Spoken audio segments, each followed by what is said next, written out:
All right, so welcome back, everyone. So on November 3rd, there's a film screening scheduled to take place at the Big Black Box. It's a film by the name of Fantastic Friday, and it's a docu-series called Mass Prep, created by filmmaker, producer, and creative director Shari Petty.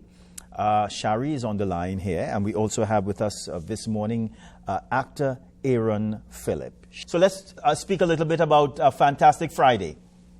Yes, so that's a narrative short film that I created. I wrote it, I directed it, I also shot and co-produced the project. It's a project that I did actually in 2020, the last carnival before the pandemic. And it's like shot between like narrative filmmaking. We did have a script, but we also used some documentary conventions where we shot during actual events. So we shot actually during Old Mass and during certain parties and certain events, and kind of linked the real life events to the narrative film that we had. And, the actors were definitely troopers, especially Aaron. They just ran with it. They interpreted the script and did a really great job at translating the entire story. And it's about these three friends who, they escaped from home on Carnival Friday night, and they, just went on a wild adventure and run into a bunch of unfortunate situations. Some fun, some not so fun. Yes, it's some runaways. Correct. Aaron, tell us about your participation in the project. So I'm an actor in the film, and essentially when I got cast for the role, I had to create the character and go through my process, as well as work with the other actors and the rehearsal process. So my role essentially was to play this character that not too soft, not a little edgy. You're looking like you're encouraging people, to do things, Aaron. I hope so. So my role essentially was to give that side of the film. Yeah. Definitely the instigator. Well, that's what I'm saying. Shari, what are you trying to achieve by Fantastic Friday? Because is it that you're playing off Fantastic Friday, what happens on Fantastic Friday, Re-Carnival? You're trying to give people a sort of experience as to what they can experience here in Trinidad and Tobago?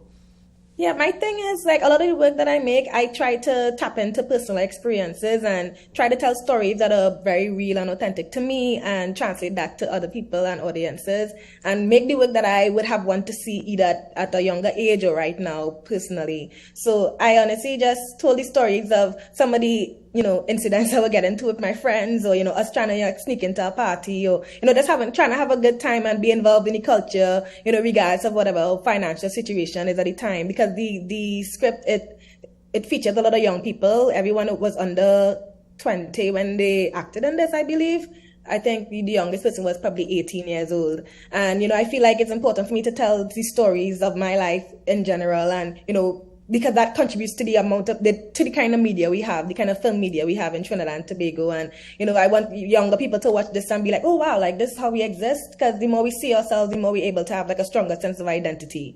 And that's always been the thing for me. And that's the same thing with Mass Prep, even like documenting our culture and capturing the behind the scenes of these artisans who we see on the road for Carnival all the time, but we're not exactly sure how frequently they practice and what really goes into creating traditional mass. And it's really a year-long process. Like, people start oftentimes as soon as Carnival done, you're already back in making costumes, already practicing again and making sure that you're prepared so that when Carnival is there, like, there's no questioning what your talent is. Like, you're there to command the space, basically. So, I was able to document some Blue Devils, Jab Malassi, Moko Jumbies, and Borokeets, which for me was very important because I rarely ever see Borokeets, and I feel like it was important for me to capture them and their experience in this space, because they are like both is a bridge between Trinidad and Venezuela. Is the name of the group is El Puente, and being able to see how these two cultures come together, and the main thing that keep them together is traditional mass and carnival in general, and really creating that kind of solidarity between each other for me was important. Yeah. Aaron, how was this process for you as an actor? Is it that you acted before? Was it a new experience for you? How was it? It was kind of a new experience because I have acted before, mostly theatre. I think this would have been my second film experience. So working with Shari was great, actually, very fun. late nights running through Port of Spain, watching traditional mass, and a lot of new experiences in the film and outside the film. Yeah. So it was very fun. Shari, I get the impression that it not only shows the experience of the people in the film, but it also shows our culture. It sheds a little more light on the culture and on the carnival also. It exposes the culture in your film. Most definitely, and for me, I feel like, I grew up in Tongue. I'm from Mova initially, but a lot of my experiences besides Mova have also been in Port of Spain because that's the closest thing to me. And, at any point in time, you could run into anything, any kind of festival going on, people maybe walking Moko Jumbies on the avenue, so many things that are going on around us. And I wanted to, show how I experienced Trinidad, how I experienced Port of Spain during that time. And for me, Carnival is one of my favorite time periods to exist in the area in terms of town, because like at any random day I could go outside and there's pan on the avenue, or there's this happening or that happening, and that's what I really wanted to show in this film, that we have so much that's so great about us, and our art is so valuable. And for me, say characters like the Blue Devil and Jabnasi and all these other traditional mass characters, they are like performance artists. Like they, dedicate a lot of time to their craft and, should be respected as such. So I really wanted to try to bring all those things and have a greater appreciation for the people who make our festival as spectacular as it is, and as, vibrant and, visually appealing as it is. Yeah. Who is the film for? The audience?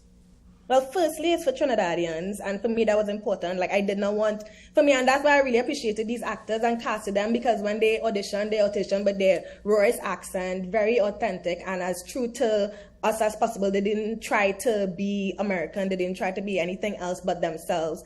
And, for me, it was important that whatever character they're translating is a Trinidadian could relate to it. And you could see yourself in each and every one of these characters. And, so for sure, it's definitely for Trinidadians, for Caribbean people. And by default, for me, I showed the film in London back in August, and everybody was still able to understand the context. They understood the jokes and laughed at these specific moments that a lot of Trinis laughed at, which was surprising to me, because I was like, wow, like, please get the jokes, please get these moments, please understand our cultural context. And we didn't have to fake ourselves or change ourselves or adjust how we speak to have them relate to it. And, I feel like just by staying true to that, generally it translates and becomes like a universal story. Shari, Yes. So what is the experience going to be like on November 3rd when the film is screened at the Big Black Box?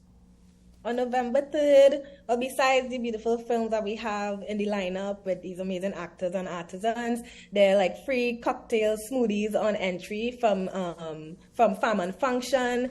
There's also free popcorn. There's also a performance afterwards by Tricanal, and also we have DJs, so there's a little after party afterwards. So definitely going to be having a fun time, the full experience. I know that, I knew that. That's why I asked.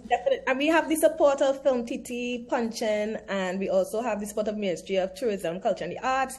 They supported Mass Prep for this project, and because I did 2 episodes on my own, and I pitched those for funding, and I was able to get support from them to complete 6 more episodes. So that's why I'm able to now show these and create more of these for people to watch. What time is the screening? 7 p.m. Doors open at 6:30. Yeah. And you can get tickets on Island E or at the Lost Tribe Mass Camp. Island E is online and Lost Tribe is physical. Yeah. Shari, Aaron, thank you very much for speaking with us this morning, and we wish you all the best. Thanks for having us. And we are going to be looking to you all for more things in the future. Right. Bye, Shari. Yes, Take care, Aaron. Thank you. Thanks for having me. All right, Goodbye. bye for now. Bye. We are going to a very short break. We do have this image for you, a San Fernando sunset, and it's from Susie. Good morning, Susie. Look what we've been through. Slavery.